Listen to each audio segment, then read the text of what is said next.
I'm thrilled to show you some of the latest Windows 10 features. In 2019, Microsoft killed off Windows Phone 10.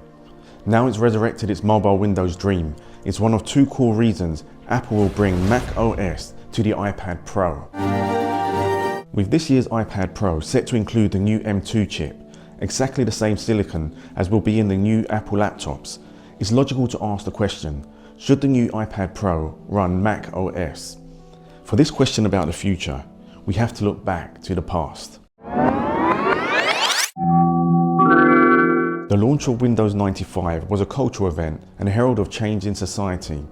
Now, for people who are used to free annual operating system updates, this might sound strange, but this was a real shift to home computing, where every household was going to be buying a home computer. And what Microsoft was doing with Windows 95 was selling the dream of making it seem easier for everybody and making it actually easier for everybody. Now, there was coverage everywhere, on TV, 95. On the radio, in newspapers. It felt like a celebration.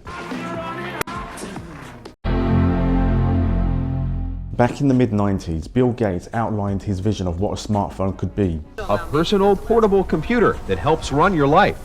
Well, you'll carry it around and look at your schedule, get messages from your friends. You can have pictures of your kids that you can show to everyone, and it can store any number of those. It's really the thing you need to carry around. Now, it's not to say he came up with the idea of a smartphone. The idea of a portable communications device was out there for many years. If you look at Star Trek and the communicators, and in many other media and books and movies, everything. But he defined a vision. Nokia and Motorola quickly became leaders in the emerging mobile phone market. Now, Microsoft wanted to enter, and it did this tentatively by producing a bespoke version of its operating system for third-party mobile phones. Now, it perhaps was trying to imitate its desktop business model that had worked so well for it with Windows 95 and Windows 98. And that is by just producing the software and allowing the third-party manufacturers to take the risk and the cost of producing hardware. So Microsoft had built Windows into this household name, this trusted brand, and it should have been the operating system standard in every phone that you could get. Instead, it was sitting on its hands. It took its eye off the ball. And then you had a company like BlackBerry come in and dominate the mobile phone market at the time, offering advanced computer features that quickly became adopted in the business market and by extension, the wider public. We're going to use a pointing device that we're all born with. We're born with 10 of them. We're going to use our fingers. Apple launched the iPhone in 2007, where, as you know, it went on to become a massive hit, and the modern smartphone was born. It was quickly followed by Android by Google. Microsoft squandered its advantages. Overlooking the smartphone market was Bill Gates' biggest regret. He said it was to do with some antitrust issues, but really it was overlooking what was going on. It was Microsoft's biggest mistake. We were in the field of doing operating systems for personal computers. We knew the mobile phone would be very popular, and so we were doing what was called Windows Mobile. We missed being the dominant mobile operating system by a very tiny amount. The biggest mistake I made in terms of something that was clearly within our skill set, we were clearly the company that should have achieved that. In 2010, Apple launched the iPad.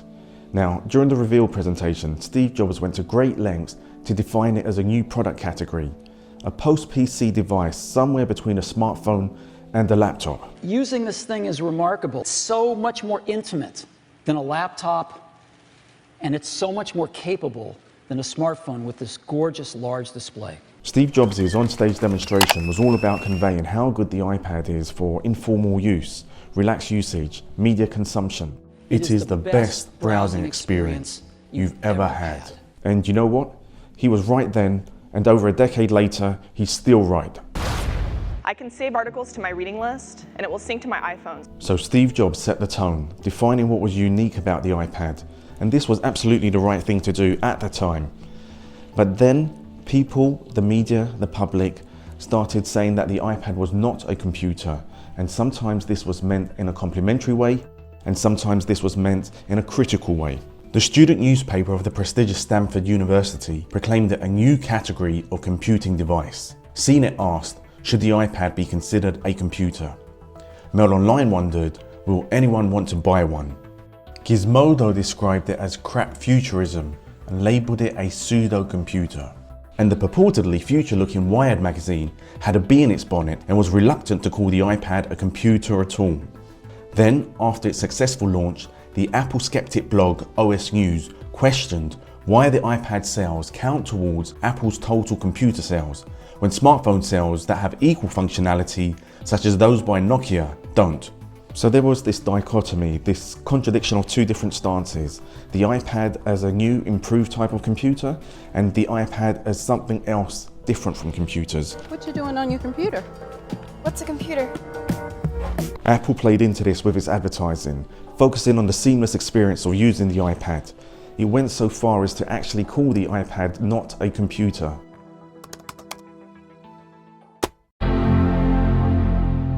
In many ways, the iPad is the best device for informal computer usage. You have that accessibility of a touchscreen, which you get with a smartphone and the iPhone, but by having this much larger screen area, you can see so much more, you can do so much more. And so what are some of the benefits? The screen is perfect for reading digital magazines, study documents, papers, marking, revising. I would argue that using an iPad is actually a more intimate experience. And this is because with a laptop or desktop, you are sitting at arm's length, literally with your arms outreached to the keyboard to be able to do your tasks, whatever they may be. You're normally using a mouse to press an icon on screen. With an iPad, you are actually touching an app directly. It's like there is a removal of one layer. And so you have this more immediate response, this more personal interaction. So it's like with KFC. Why would you eat KFC with a knife and fork? You can do it, but it's easier and tastier when you use your hands. Apple offers a range of products for different use cases, but for some buyers of the iPad, it's their sole device. They use it for everything. And this means leisure, and it means also for work as well. Now, the amount of people I've seen on trains with an iPad and a keyboard tapping away, it's clear that they're using it for their work. The problem is, when it comes to productivity tasks, the iPad offers an imperfect experience. Originally, there were not many bespoke iPad apps. They were just iPhone apps made to run on the iPad. Then bespoke iPad apps started to come out, and that helped in many ways. But also there were apps that would benefit from a mouse and keyboard. This ability was added later. But then also when it comes to research, for me researching for my dissertation, I need to be able to have multiple tabs open, multiple programs open all at the same time. And this wasn't really achievable in an easy way on an iPad. Apple has added this ability to be able to swap more easily from one app to another, but it is still a cumbersome experience. It has suited Apple to keep separate and distinct product categories: computer, smartphone, and tablet. The differentiation of markets exists for two reasons. The first is to provide an optimum product experience which benefits the customer. The second, more cynical perhaps, is to encourage the customer to buy multiple devices to maximize profits. Our customers can choose either, but often choosing both. This artificial separation of product categories cannot remain for long. There is now pressure to get rid of them. One, because it serves the Apple customer in providing them the ultimate experience, but more than that, it's what's happening in the industry and in the world. In the West, it can be easy to assume that our computing needs are going to be matched in international markets, but that isn't the case. The reality is that there are a number of emerging markets that have different computing needs. So if you look at India, where there has been an explosive growth of computer usage, the leading computer is not the desktop or laptop computers that we have in the West. The leading platforms are actually smartphones. This is also the case in the African nations. For all these people, it's important their smart device can perform all the tasks they need it to. So it's vital there are no artificial restrictions on what they can use their smart device for. I mentioned earlier that Microsoft killed off the Windows Phone dream, and it did, but it didn't bury it. iOS and Android are established. There's not a chance of a new phone platform becoming established. Not even Samsung, which is one of the leading Android platforms, has any chance of establishing Tizen. But do you actually think Microsoft has given up on smartphones? Did you really forget about Dre? If it does nothing, its core business is vulnerable. This is because phone and computer integration is going to become more essential for users. The ability to transfer data easily or move between tasks more easily. By having a shared unified operating system, it helps in this field. I'd like to tell you about some exciting new ways that Windows and Windows Phone work together. The risk is that Apple operating systems or Android or Google OS expand to take market share from Windows. Now, the reality is that Microsoft, since killing off Windows Phone 10, it's actually been active in this field in a very low-key manner. At the end of last year, Microsoft announced that it would be making Android apps available on Windows. Now, why do you think it's doing that? If you consider that apps are normally a cut-down version of the same software that you can get fully featured on Windows, it does seem strange. Now, it's doing this in part as a preemptive measure so that it's not squeezed out of the OS market. You see, if you have Android users, for instance, and they want to be able to have full and easy integration between their phone and their operating system, and that's not available on Windows, then it may be that those Android users will then turn to looking at the Apple operating system, the Apple ecosystem. Microsoft has added an Android phone companion app, now called Phone Link, and this is for adding Android connectivity features that Mac and iPhone users already have. And this might seem quite innocuous. It shows that Microsoft has an understanding that the connectivity between phone and computer is going to become more and more integral to a user's everyday experience. So Windows providing connectivity to Android phones and Windows providing access to Android apps. This doesn't seem like much in itself, but the reality is that Microsoft is playing the long game. It knows it's just a matter of time before the standard smartphone in emerging markets it's going to be powerful enough to run full-featured Windows. Users, they will be able to have access to full Windows on their phone and also have access to their legacy Android apps. This is a great position for Microsoft because it means that where they were locked out of the smartphone market, they've suddenly got a new route in. Microsoft has learned some lessons from its Windows Phone mistakes. It now recognizes the importance of making the software and the hardware. It can thank Apple for that lesson. The Surface Duo 2 is intriguing. It hasn't been a big seller, but it offers a big clue to Microsoft's vision of Windows on mobile devices. It's a two-screen foldable tablet that has a SIM slot for mobile calling. It's customized with deep Microsoft apps integration, including MS Office 365 and Xbox Gaming. Whilst it runs on Android, it's more than likely that Microsoft is investigating a revised edition running full Windows 11 that maintains user access to Android apps, ensuring users feel comfortable migrating from Android to Windows on a mobile device. Microsoft also produces its standard Surface. This is a direct competitor to the iPad Pro and also the MacBook. It is a full-featured tablet and also a full-featured computer as well, running Windows. So for anybody who has a Surface, there is no restriction on the types of programs they can use. They have full multitasking and can use full Windows apps. For die-hard Apple users, of course they're going to prefer to use the Apple operating system. But for Windows users, it's beginning to grow a market, and it's demonstrating a market of a combined tablet and full productivity computer. And it seems to be working.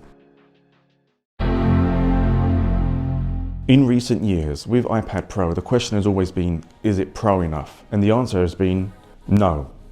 So, should Apple kill iPad OS and replace it with macOS? And the answer is no. Brian Tong did an interview with some Apple engineers and they were asked about it.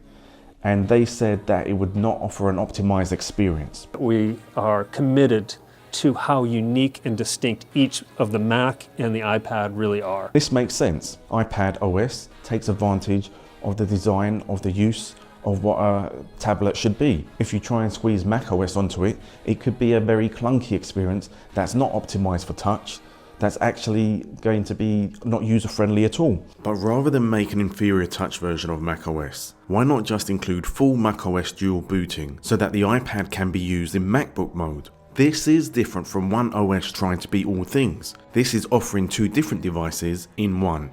Let's say you want the ease of use of an iPad Pro, but also need full productivity capabilities. Then you're looking at having to buy both an iPad Pro with M2 chip and a MacBook Pro with M2 chip. Why should you have to pay for a second computer when you know the iPad is fully capable of doing the same thing? Because internally, it is the same. The risk of Apple producing a dual boot iPad Pro is that it will cannibalize sales of the MacBook. And obviously it doesn't want to do this. However, it wouldn't be the first time Apple did this with the iPhone. When it released it, ultimately it cannibalized the iPod market, the market that it defined. So it's on this backdrop of international markets requiring full-featured smart devices, smartphones, smart tablets, and also Windows positioning itself to make sure that it's got the operating system that everybody uses on whatever device that they're using. So the differentiation of product categories is going to disappear. The question is not if, the question is when. Our goal in designing iPad Pro with integrated macOS was to engineer a device that allows you to be more productive, more creative, at an entirely new scale. The aluminium unibody enclosure is a remarkable engineering achievement. It houses a single sheet of multi-touch glass. It's so thin and light, you'll feel like you're holding the internet in your hands. The side rocker with discreet chamfered edges empowers you to use it the way you choose. Tip north for legacy iPad OS mode. Read, discover, enjoy the latest entertainment, and if you're brave enough, return to Monkey Island. Tip south for full macOS mode. Optimize in empathy with the design. Achieve your ultimate productivity ambitions. A premium device that you can use how you want, wherever you want. It bestows you with a freedom like never before. It's truly remarkable. iPad Pro with iPad OS and macOS. Why not have both?